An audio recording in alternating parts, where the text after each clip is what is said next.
everyone for joining us this morning, and thank you to the Charity IT Leaders Group for inviting us to present. We're very pleased to be here at your virtual festival. My name's Chris Kearns and I am the Regional Manager for Altis Consulting UK. I'm delighted to be joined today by Hulda Sveinsdottir, who is the Director of Planning from the University of Aberdeen, and Sam Riggs, who is a Principal Consultant at Altis Consulting UK. As Richard mentioned, we're going to be talking with you this morning about how to get senior leadership alignment around data and analytics. And I want to say from the get-go that data and analytics is a fancy industry umbrella term, but basically it means all of the activities that you do to bring together data from your myriad source systems to support your reporting and analytics initiatives. So when we talk about data and analytics, just think about reporting and analysis within your organization. To set the scene, organizations have no shortage of data to support decision-making needs.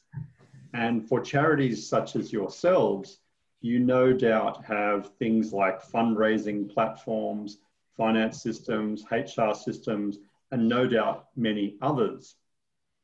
The challenge is how to bring all that data together to support your decision-making needs. Now, there are proven approaches for doing exactly that, but it takes time and it takes money. So the real challenge is how to get senior leadership support for making that investment in data and analytics. Lucky for you, the University of Aberdeen has recently been through this process, and that's what we're going to be talking with you about today. So let's have a look at the agenda we're going to cover. Hulda is going to talk about the specific context that the University of Aberdeen were facing and how they sought Altis's help to define a roadmap to help them plan for their journey in data and analytics. I'm going to then talk about the engagement that we helped University of Aberdeen with to help them chart that roadmap for the future, and specifically talking about the points through that we were able to garner that support from senior leadership. Sam is then going to talk about the first phase of the roadmap that we've recently completed with the University of Aberdeen, and importantly, how we continue to maintain that support from senior leadership to help us with garnering support for future steps as well. Then we're going to turn back to Hulda, who's going to talk about the benefits that University of Aberdeen have derived from the process today, next steps that University of Aberdeen are planning, and then we're going to throw it open to your questions. So to echo what Richard said, we encourage you to, if any questions pop up, please type them in the chat window and we'll get to them at the end, as well as your live questions. So without further ado, I'm going to hand over to Hulda to talk about the context. Thanks, Hulda. Yes, good morning all. So I'm going to tell you a little bit about the context to our business intelligence project at Aberdeen and the issues that we were having when we started out. So if we start with the first slide, Chris, to just sort of give an overview. So first of all, we had manual and ungoverned processes for bringing data together from source systems. So aligning data from different sources was very problematic for us. So for example, getting student and staff data together, we didn't really know whether the underlying hierarchies were aligned. And we had recently gone through a project to develop a KPI dashboard in planning for senior management. And it laid bare these issues and the complexity in bringing together data from different sources. So it took us more than a year to deliver one small dashboard with a handful of KPIs because of these issues. And this was because of because of these issues, there was confusion about data definitions. So for example, how to define what a student is, but there wasn't really a common understanding of what that was. Was it a full-time equivalent? Was it a head count? Were we counting students you teach, or students you're getting paid for, or students you're on your degree programs? And this all led to multiple versions of the truth. Different answers were given to what may have seemed like the same question. And in turn, this led to general distrust of data. So a school would come back to me and say, well, your report tells me that I have this many postgraduate research students, but my spreadsheet tells me something really different. And challenging these sort of assertions was really difficult with the systems that we had. And there were reporting silos. So the student data was in student records, admissions data sat with the external relations team, research data sat with our R&I section, finance data in finance, and so on. And then schools were doing their own reports. And there was no single data warehouse to bring all this information together. And all this meant that it was difficult to get access to the data. So my planning team, for example, struggled to get access to data to build that reporting and analytical capacity. And we had to go to the relevant directorate and ask for data reports and just join a queue like everyone else. So there was overall a general frustration across the university.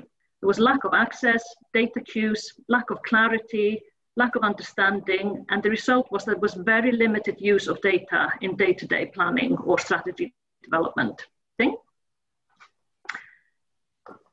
And in terms of the tools that we had in place, we had multiple reporting tools across the university, but very limited understanding of what was available and when to use which tool or which data source. So it wasn't really clear to the schools, for example, where they should go and get their student data. Should they go to student records? Should they go to planning? And from what database should this data come from? And some of our tools were too old to maintain. Most of them were so complex that only experts could use them. Staff in schools and other areas who didn't work with the tools all the time couldn't use them. And as a result, they had to formally request basic data like student numbers. And there was almost no visualization capability, so that all visualization had to be done afterwards in Excel. And added to that, at that time, senior management had not really engaged with the problem. There was no leadership around data. There was no real interest really in using data on a day-to-day strategy level. And there was no consensus across the university of what our problem was. We had lots of discussions about BI tools, should we use Power BI or ClickView or Tableau, but no consensus on what the underlying problems were and how to move us forward. And I'd be interested to hear whether any of this resonates with you. So please feel free to comment in the chat function to tell me whether you have had or have these sort of challenges. But as a first step to resolve this, we reached an agreement in planning and IT in early 2019 to go through a procurement exercise to get consultants in to help us to identify what the key data issues were and to sort of develop a roadmap. We then had a new senior vice principal starting work in March, just so soon after. And he was really a breath of fresh air for us. He was eager to engage with planning. His philosophy was to work closely with the planning team, engage staff across the university with data, and democratize access. And we asked him to sponsor the project, and after that, set up a project board, which included all main stakeholders. And this phase was then followed by a tender for phase 1 of the project, and we delivered the first data area just recently.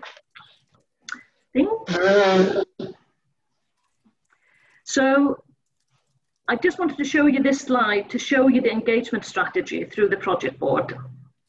It was a game changer for us to get the senior vice principal to lead, but we included staff from across the university. We included engaged the senior management team, representatives from the schools, and all directorates that handled their own data were engaged. And we kept this structure through both the first roadmap phase and phase 1 of the project. And this was absolutely key to getting engagement with the project. But I'm now going to hand over to Chris to ask him to tell you a little bit about what Altis found when they came to Aberdeen and how they approach the engagement during the consultation phase and phase 1. Fantastic. Thank you very much, Hulda, for that, setting the scene. So before I dive in and tell you a little bit more about the strategy project approach that we followed and how we were able to get that support of senior leadership, let me just give you a little bit of context about Altis and who we are. We are a specialist data and analytics consulting company. We've been around since 1998. One of the key features of Altis is that we don't sell any software, so we're independent. And we have a strong ethos, which we describe as connecting with courage, heart, and insight. And basically what that means is we're committed to building strong relationships with our customers and sharing the responsibility of delivery. If I could just ask everyone to go on mute, that would be great. Thank you. In terms of what it is that we do, we're very focused on business outcomes for you. And we do that through 3 pillars of services. The first pillar is advisory services, where we do things like help you devise your roadmap for the future of data in your organization, and that's how we've helped University of Aberdeen. We can also do things like platform and toolset selection because we're vendor independent. On the delivery pillar, that's where we're helping you build things like data lakes, data warehouses, data platforms, etc. And then we have a managed services team that's able to support those solutions for you if you don't want to support those yourself. And all of that is underpinned by the Altis frameworks and best practices that we've been refining since 1998. So that's a little bit about us, just to get that out of the way so you have some context about who we are. I want to acknowledge that the project that I'm about to talk to was led by Sam, who's going to speak soon, and ably supported by Ian Stewart from Altis as well. And I want to take a quick moment to conduct our first poll. So if you can engage with this poll, please, that I'm about to pop on the screen. And the poll is asking if senior leadership at your organization is currently aligned around data and analytics. So I'll just give you a few moments to enter that, please. You can see the answers coming in thick and fast. Currently, we have sort of as the majority. No's are coming in second, and we've got 2 participants so far saying that yes, their senior leadership team is aligned around data and analytics. Okay, that's great. I'm going to end that polling now. So we've ended up with 13 people sort of, 5 people no, there is no leadership alignment, and 2 with yes. That's great. Thank you very much for that.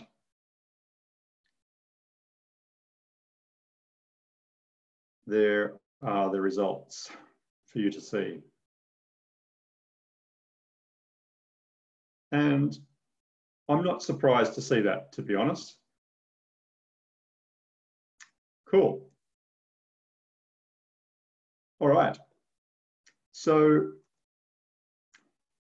what I'm showing on the screen now is the Altis framework for helping organizations to develop a roadmap to chart their future with data and analytics. And how I'm going to talk to how we've actually leveraged this framework for Aberdeen and where we sought to get senior leadership alignment.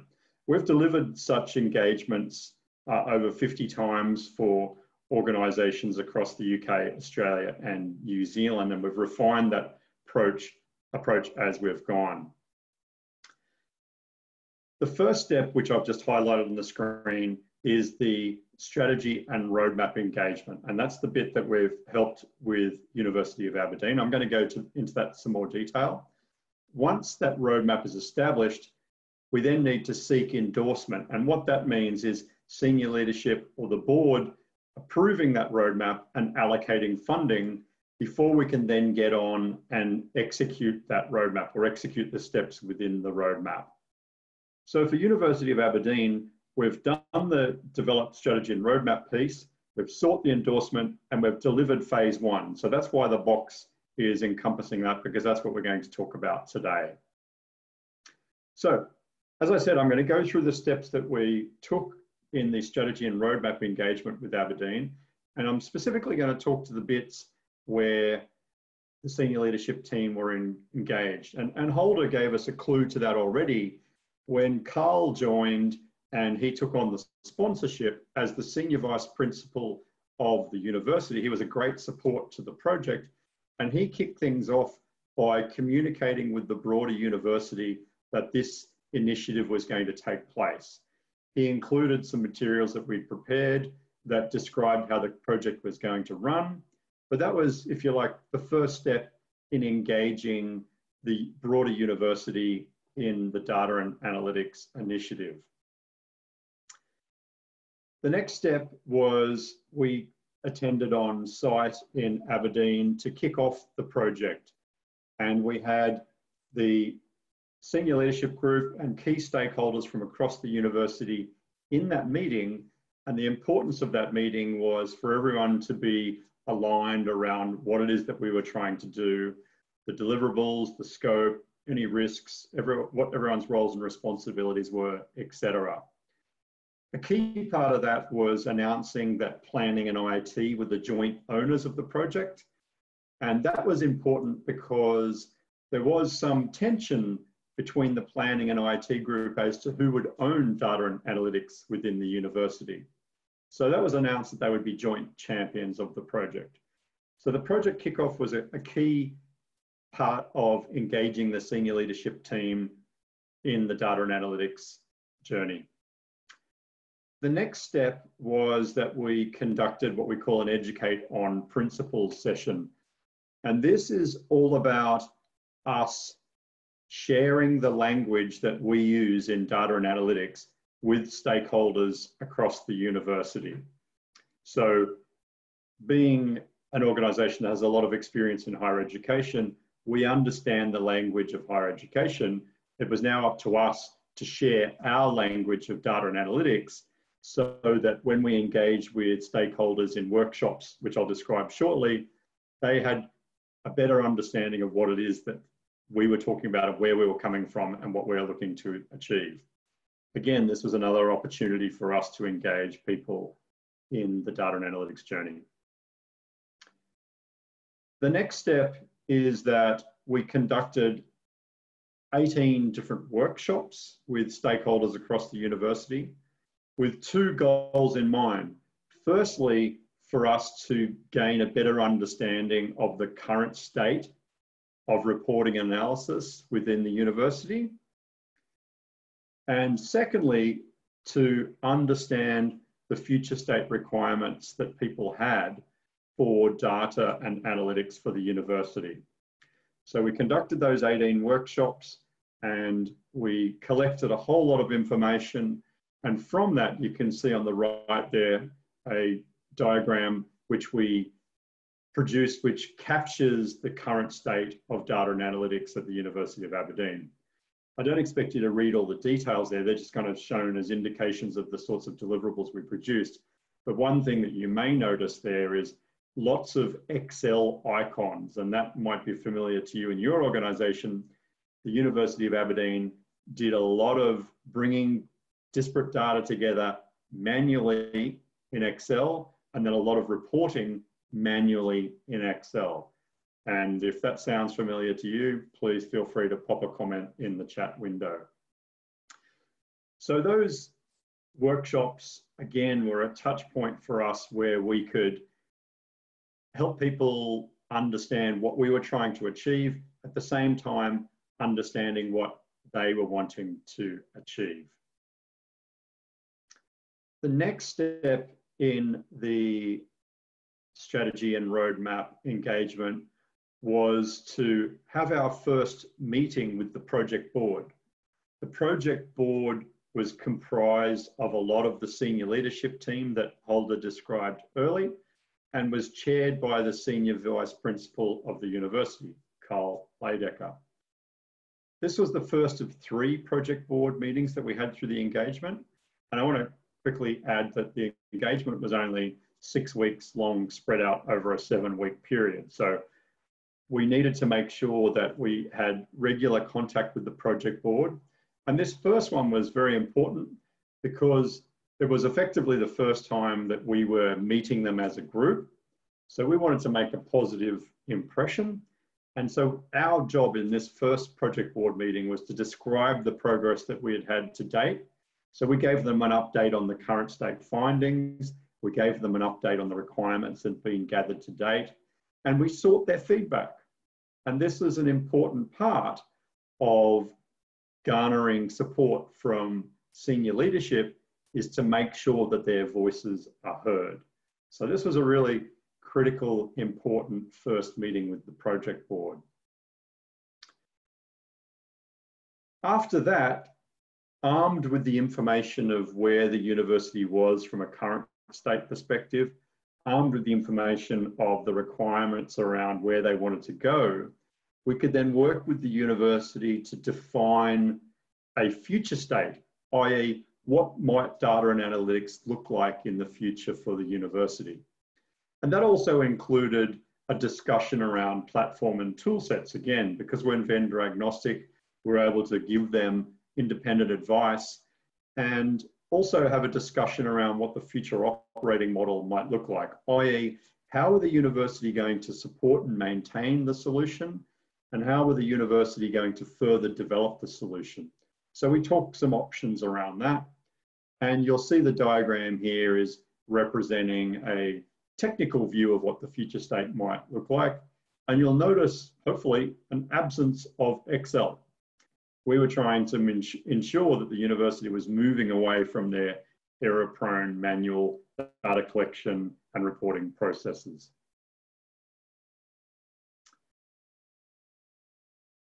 So now that we have the defined future state, we worked with the university to help them chart a path to take them from where they were to that future state.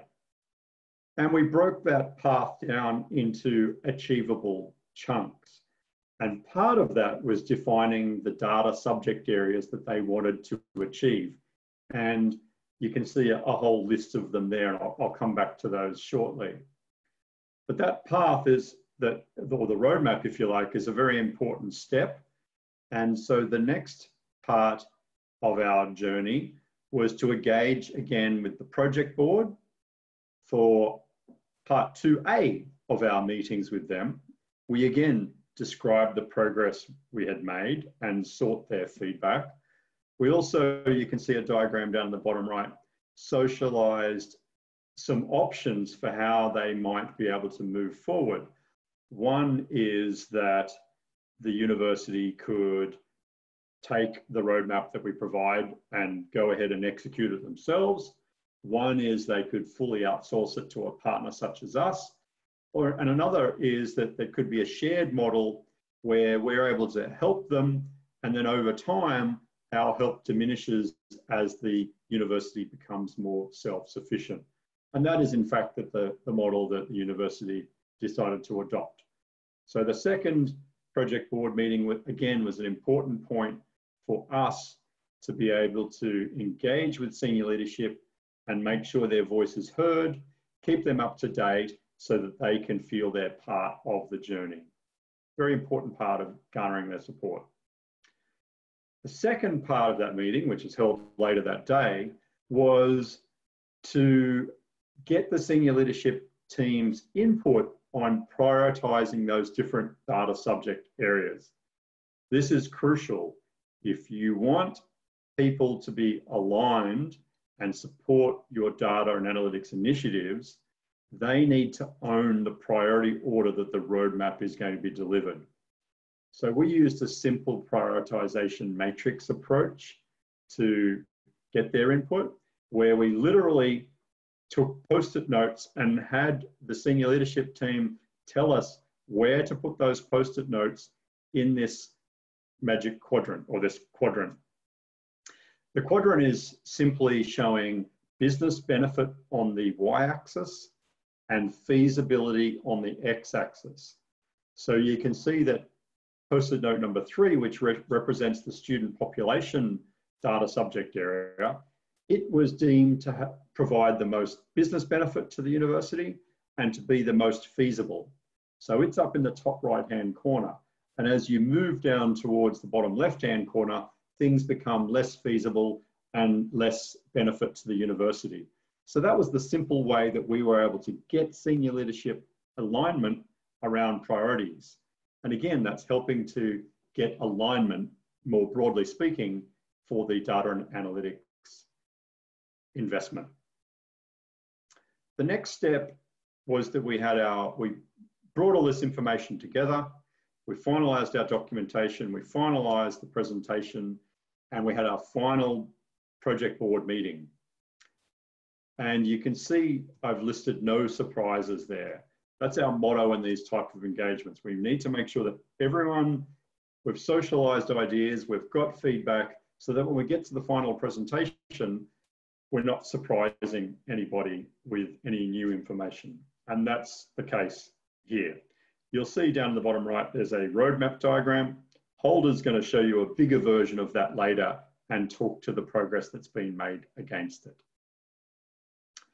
So to summarize the strategy and roadmap engagement and how we were able to get senior leadership alignment, we engaged with stakeholders from across the university so that no one department couldn't come back later and say, we weren't involved, we don't support this initiative. We made sure everyone was represented.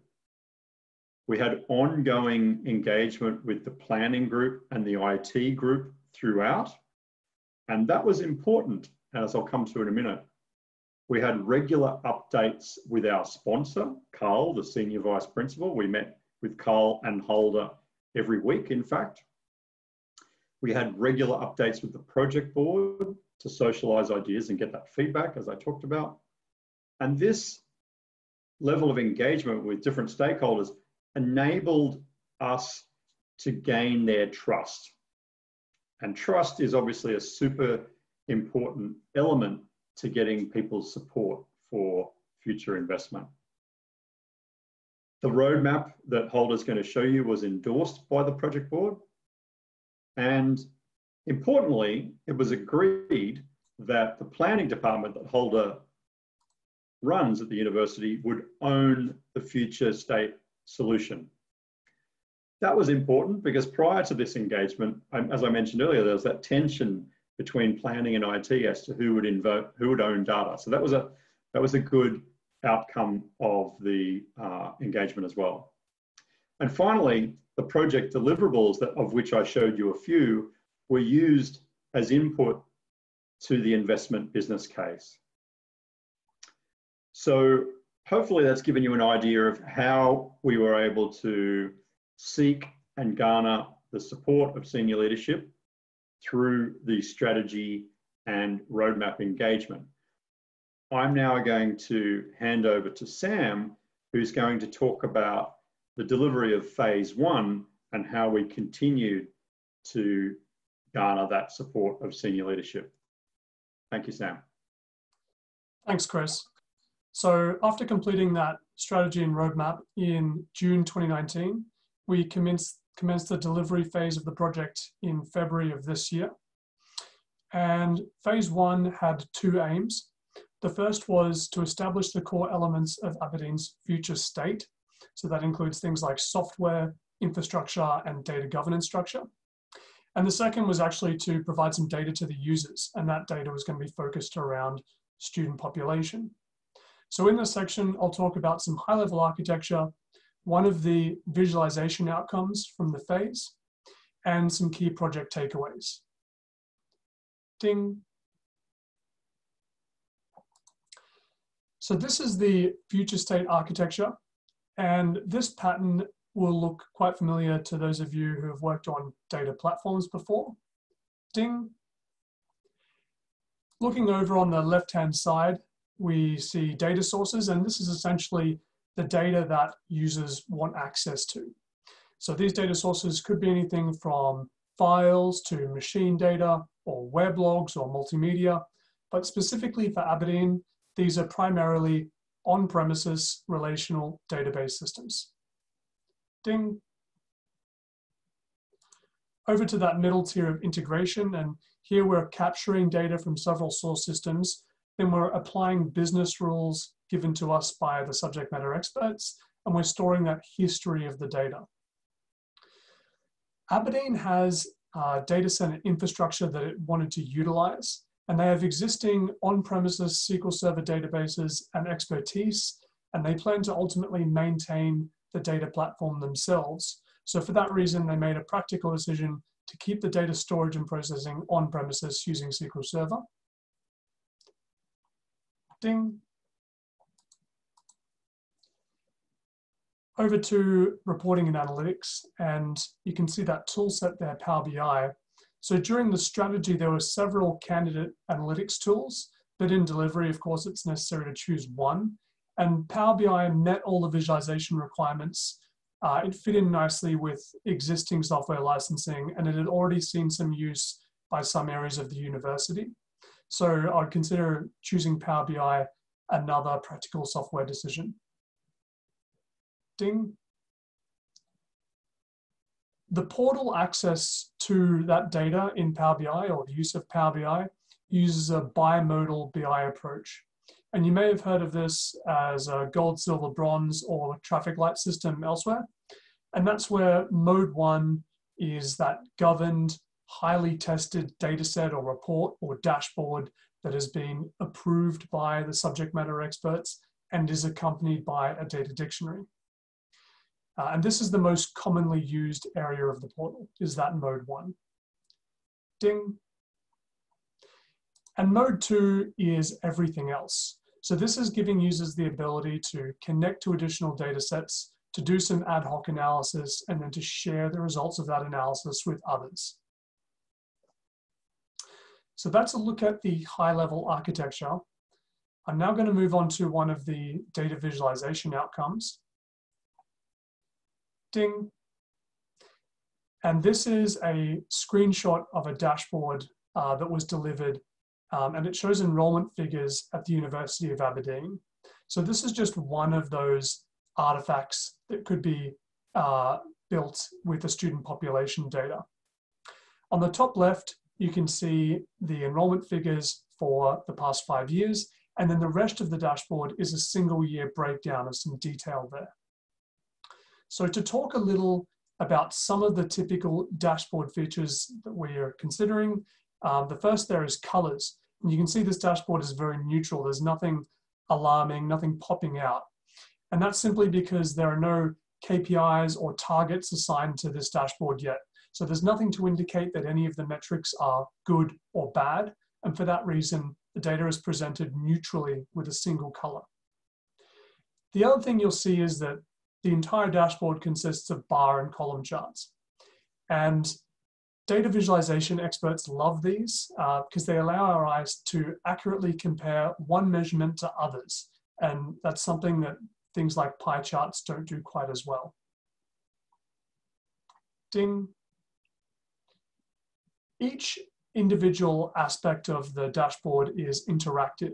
So this is a screen snip of clicking on that 2018 year from the top left, and then the rest of the dashboard filtering. You can see that heading on the right changing to be a 2018 breakdown. Ding. And then another feature is that magnifying glass that we see in the top right-hand side. That's indicating that there is a drill down available on that dashboard, and a drill through rather available on that dashboard. And a drill through here, we've shown that we've right-clicked on the School of Education, and we can see that there's a drill through to a different report. So if we go to the next slide and drill through to that report, then we see we've got two new visualizations over on the left, which is a breakdown by department and discipline. And we're instructed on the top right-hand side that we've drilled through to this report using the School of Education and 2018 data. And I haven't highlighted any of the other charts on this particular visual because they're all the same as the previous dashboard. but with that School of Education and 2018 filter. Ding. I mentioned the data dictionary before that accompanies that mode 1 reporting, and this is what it looks like. And essentially, the aim in creating a data dictionary is if you provide access to a data set or a dashboard or report to any users, we want them to be able to see anything, so any data item or any label, and be able to look it up so they can get a definition. And the reason being, different areas of the university or different areas of the business indeed might have different definitions for certain things, but the report can only show one definition at a time. So we want to find out what that definition is. Ding. So as an example here, in the data dictionary, I've done a search on student, and I've found an object called the student dimension. And we see that the student dimension has an attribute called fee region. Back on that dashboard that we previously shown, there was a small visual related to fee region. So if you were looking at that dashboard and wondering, what does fee region mean, there would be a link on that dashboard to the data dictionary, and you could do a search, and this would show up with a definition. So that's just one way in which users might use the data dictionary. So that was a quick look at a sample visualization outcome and the accompanying data dictionary. And now I'll move on to some key project takeaways. So the first is frequent communication to keep senior leadership aligned and keep expectations set. So that alignment gained during the strategy. And that means presenting to the project board with progress when they meet and getting their feedback. And it also means keeping close communications with the project board's representatives. So during phase 1 of the project, we most had access to the project sponsor, who was Hulda, and the senior user, and they were representative of the project board. The second takeaway is to deliver what the business and the users want without getting too hung up on technology. And that's a bit difficult because most of the people on the call are probably technologists. So back in the architecture overview, I mentioned using on-premises database technology, and that's what the university was most comfortable with, and that's what suited their skill set best. So we went for it, in spite of that being very different to the majority of technology choices that we're seeing for new data platforms in 2020, where typically a cloud solution would be involved. I also mentioned using Power BI. And from a visualization point of view, there are other market-leading tools that are just as good in terms of their visuals. But based on the tools already known by some users within the university and liked, it had favorable licensing given what tools the university already uses. There are user groups available for support. I think that was another practical technology choice. And the final thing is that we quickly realized that delivering data sets, even if they are performant and well-defined, may not be particularly exciting to all stakeholders. It may not be something that gets them coming to that portal right away to see what they can do. So we wanted something that would show users an example of what they could create, and we wanted to do that with the same tools that they would be given. And the outcome of that was that dashboard that we showed you before. So it's important to make that thing that brings people into the portal that has broad appeal and is generic enough to be interesting to a lot of people within the business. So that was an overview of phase 1, which was around student population. And we talked about some high-level architecture, data visualization outcomes, and some key project takeaways. I'm going to hand over to Hulda now, who's going to talk about benefits derived. Yeah, thank you, Sam. So if we just move to the next slide, which will set out a few of the benefits for us. As I'd sort of alluded to earlier, I mean, getting external engagement helped us to sort of break that deadlock that we as a university were in, with just different views on what our problems were and what the solutions might be.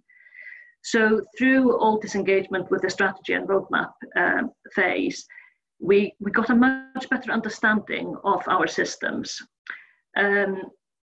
because Altis had a way of presenting the issues that we had in such a way that staff across the university could understand it. You know, the different sections and different parts of the university had different levels of understanding of IT systems, for example. And through that, it helped us to distill the issues that we had. And we got that consensus on what our actual problems were that we were trying to resolve. And that engagement helped us to break the project down into digestible chunks. We got a clarity on a roadmap to address the problems, the tools that we were going to use, and the structures required internally to deliver it. And getting independent advice on the platform and the tool sets really helped to reconcile views as well. And so all in all, we came to a common understanding of the systems, the problems, the solutions, and it actually took us by surprise that we were able to overcome what had seemed like huge obstacles before the roadmap engagement in just a few weeks, really. But as Chris and Sam have noted, it was an intense engagement with daily contact. And moving to the next slide, we, you know, as I mentioned earlier as well, you know, we were really helped by other changes within the university, with a new senior management team coming in who were both interested in data and happy to engage in this project. So that made funding of the project much easier, and it ensured consistent progress and clarity and focus on the roadmap. So at the end of the strategy engagement phase, we had a clear step change in terms of engagement by schools and directorates. And we had a much better understanding of our data, our analytics, and sort of a renewed enthusiasm for proactive use of data. So we could see sort of the first steps in a cultural change in our attitude to data. And it really helped to resolve any tensions we'd had in the past, helping us to come together for a common vision for the future. Reflecting on phase one, so delivery of the student data, we had obviously learned a lot from the consultation exercise. And you know, we did another procurement process, had a few tenders come in, and Altis were appointed. But it was really beneficial actually to continue to working with the same company, because we had sort of a mutual understanding of how the other worked, and there was a very seamless transition as we continued to engage with the same people in Altis throughout both phases. And we continued our discussion on data. We did town hall meetings, requirement and user sessions, to really understand what we needed to get through phase one. And I think that conversation helped us to really understand better our student data. Before it was the student records team who owned the student population data, and they were the only people really who understood it. And it was sort of quite a guarded little secret, but it really helped to open up understanding across the university. And this gave us a structured approach to phase one, just as we'd had with the roadmap, and maintained the interest of the community. But it was really important that this phase one, followed straight on from the strategy engagement phase. So before people could actually forget what had happened in the initial engagement. And we got help from Altis to develop our governance structures. So we established an information center which leads on data provision and governance, training and support. And this is also helping to give the project a structure and visibility as we go through the individual phases. But the key benefit, of course, is delivering the first subject area and doing that straight after the initial roadmap engagement. And it has really increased confidence across the university, and people are engaging with Power BI, engaging with the data, and they're seeing how Power BI can be used, not just for data that currently sits in the data warehouse, but actually you can use it as a tool on other data, external data sets, for example. But the pandemic has forced a pausing of the project temporarily, but we've now we feel that with phase one, we've demonstrated that we can do this, we can do it, we can deliver these phases quite efficiently in a short amount of time. And so I think there is now a true engagement and commitment across the university. Ding. So this is the final section to just sort of go through the next steps. But before I do that, I'd like to go back to the picture that Chris showed earlier on the roadmap at the end of the consultancy.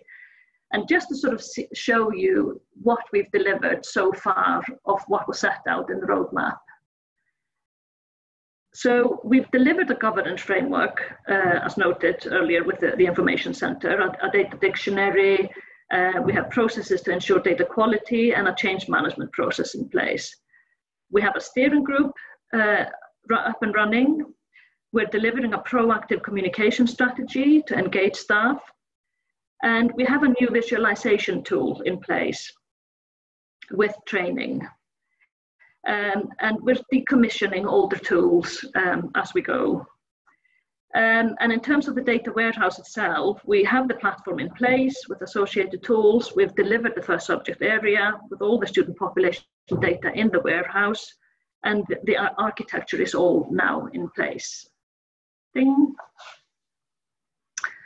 So what are the next steps? So we're currently paused, but we are starting to think about what the next phase of the project should be, which data area to choose. As Chris noted earlier, we had sort of set out an order for the data areas, but we've decided as well that at the end of every phase, we will revisit that prioritization just to make sure that we're doing it in the right order. And we're also looking at staff allocation to support the next phase, because it's important to maintain that momentum so that we don't regress to an ungoverned and siloed approach. And in the meantime, we're ensuring that the project and the data provided is visible to staff and try to encourage people to engage with it so that we can really support a long-term culture change. And so we're now issuing regular newsletters. We have a website for the information center, and we're discussing the project regularly with our community. Ding. So the plan for us is to gradually increase our self-sufficiency. I mean, we've identified 13 different phases for this project, and we've engaged Altis for the first 4. Altis will continue to bring us experience and best practice, but we're gradually going to move to a place where we've increased our internal knowledge and skills so that ultimately we can take over management of delivery of the phases. So it's likely that HR will be our next project after student population, followed by progression data, and so on. But then other phases after these 4 will be delivered internally without any external support. So I think that sort of hopefully gives a bit of a picture of what's happened at Aberdeen. But I'm going to hand over to Chris for just a few final words. Fantastic. Thank you very much, Sam and Hulda. So we're going to open up for questions now, but before we do, we're going to do one quick final poll, and that is to ask, is your senior leadership team aligned around data and analytics in your organization? That was actually the poll that I did first. Never mind, I'll skip that. I think I messed up the polls earlier. Let's jump straight into the Q&A because I can see that some questions have come in and we'll address them in the order that they've been entered. So Richard commented that it was a great idea for visually mapping benefits and deciding priorities. Thank you, Richard. Umesh has asked, was the investment determined on a stage-by-stage basis? Well, as Hulda mentioned, the university decided to fund the first 4 phases, and Altis was selected to help deliver those. Hulda, did you want to comment any more on that? No, just to say that we have, we've set out a plan for 13 phases. We've created a plan for the first 4 with all this engagement. We'll probably go in and revisit the following phases after that. But we've tried to approach this as one project rather than just separate projects. Thanks. And this next one from Abby is probably for you too, Hulda. How much has this project enabled future decisions to be made using actual data and also developing strategy? I think in terms of the data warehouse, I mean, we're only just starting to use the student population data through Power BI. So I can't really say that we're now just engaging with data for strategy development through that project. But I think what the project has done is that it's completely changed our approach to data. And we're actually finding that not just our new senior management team, but across the university, there is now a certain hunger for data, and people want reports. So until we have a full data warehouse, fully populated, we're going to continue to have to do some of this work manually. But we have absolutely moved really quite far from where we were a year or 2 ago in terms of the collection and use of data for strategy development.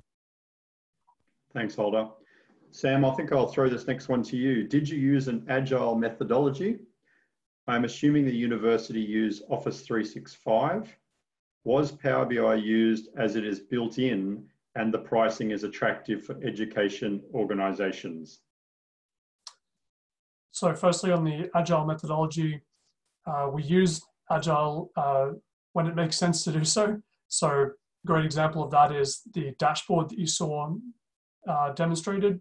Dashboarding and report development lend themselves really well to an agile approach. And then on other items such as the phases, you could see those as being incremental, with phase 1 being one part of it, or one long iteration, if you like. But applying agile to large amounts of data work sometimes makes sense and sometimes doesn't. For instance, if you're trying to deliver a data set, does it make sense to deliver part of the data set with each sprint? Perhaps not. Perhaps it's only useful once the entire thing is delivered.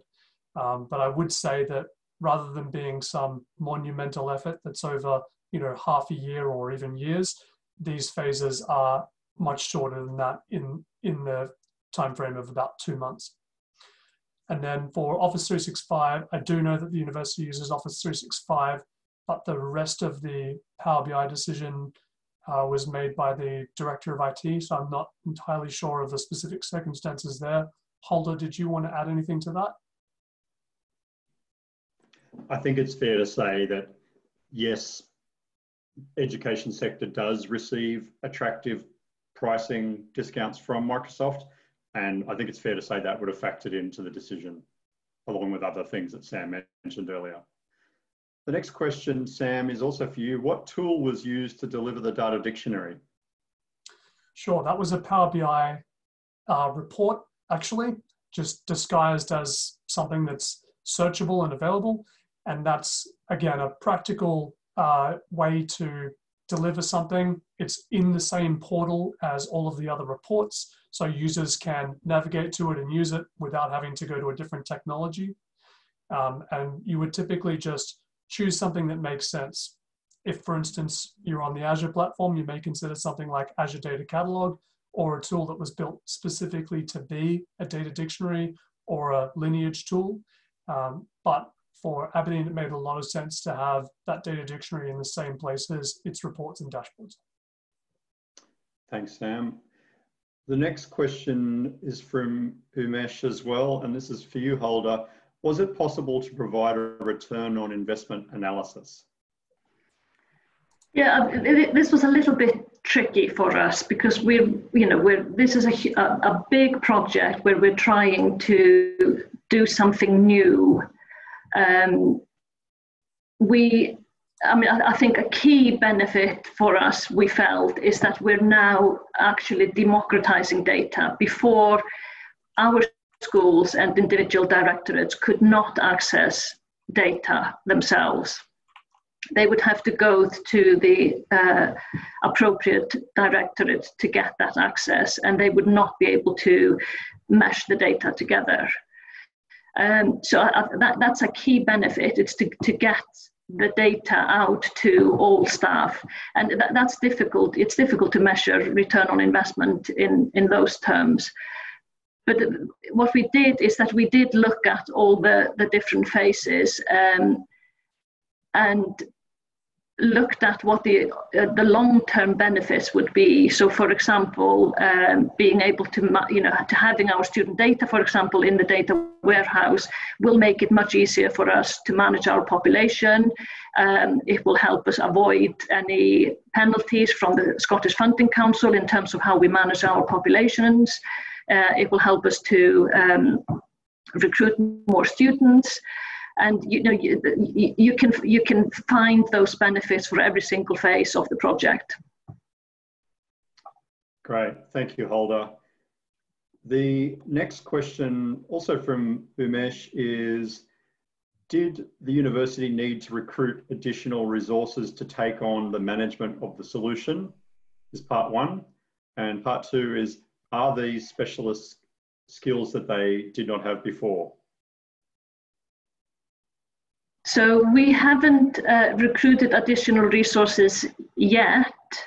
The plan was for us in planning to appoint a head of data and BI, but those plans came to an abrupt halt because of COVID. We were sort of in the final stages of interviewing people for the post when we had to cancel our plans.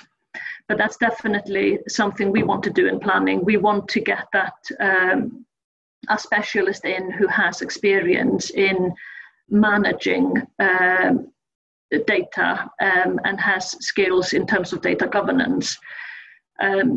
Because it's not enough to just throw everything into the data warehouse. We have to be able to make sure that we're managing the quality of this information and continuing the engagement with staff across the university.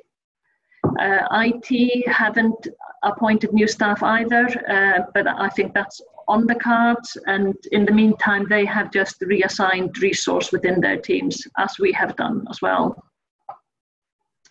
Great. And our final two questions. I'm just conscious that we're getting close to time on this, so I just want to sort of give people the opportunity to leave if they want to. If we can continue for the last couple of questions, that's great. But I just want to thank everyone that has been on the call. If you'd like to stay for the last couple of questions, please feel free to do so. Thank you. And just a reminder that we've got one more session happening today, which is about the use of apprenticeships and within the IT departments.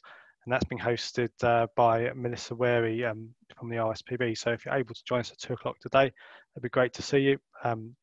And also just a quick thank you to Chris, Sam and Hulda for what's been an absolutely great session. And by the sort of quality of the questions coming in, it looks like it's really been of interest to everyone on the call.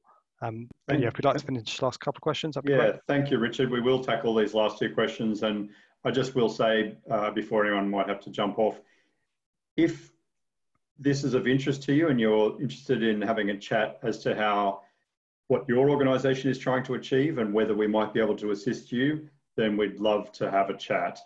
And our contact details are on the screen if you'd like to note those down. Hulda, second last question. How do you work on a data project of this scale while still maintaining business as usual development of systems? That's obviously a huge challenge. But I think because we got that senior management buy-in and the senior vice principal is driving the project, there has been consensus that all sections and schools are just prioritizing this project over others. So there had to be quite a strict prioritization of tasks to deliver this. And the last question, Manfred is congratulating us on our achievements. Thank you, Manfred. And then asked, continued growth of data manipulation is all about how the customers are engaged and trained on the BI platform. Question is, did you adopt champions within teams and departments to drive the cultural change of data usage? No, we haven't appointed champions, but I actually think that's a great idea. We have just tried to drive the engagement through the project board. And because we have such a wide representation on the project board, we have made sure that all the information and continued reports on the progress of the project is going out to both schools and directorates. And I would add to that because we've delivered one subject area, which is student population, effectively the key stakeholders and subject matter experts within the student population area of the university, which is admissions, they have in fact become their local champions within their area for Power BI. And within Hulda's team, which is owning the overall solution, they have their own set of champions. As future subject areas are delivered within the university, their own champions will pop up as well. And I think it's the plan within the university to develop a Power BI community of practice, and the natural people who will form that community of practice will be those subject matter experts and Power BI champions within those different parts of the organisation, so they can come together and share best practices and ideas. I might share as well, Chris, just on that last point about training, that there was actually about 30 people trained in Power BI and then also data visualization by Altis during the engagement. And they were quite representative of different areas within the university. And there is some sort of group inductions being put together at the moment. So when people want to come and use the platform, they're getting some instruction on how that's done, just to talk to that training aspect. Great. Thanks for that, Sam. And thank you very much, Hulda and Sam, for co-presenting with me. Thank you for Charity IT Leaders again for inviting us to be part of your virtual festival. Thank you for your questions. And as I mentioned, if you're interested in getting in touch with any of us, our details are on the screen if you want to take a screen grab. Thanks very much, and I hope you enjoy the rest of the festival.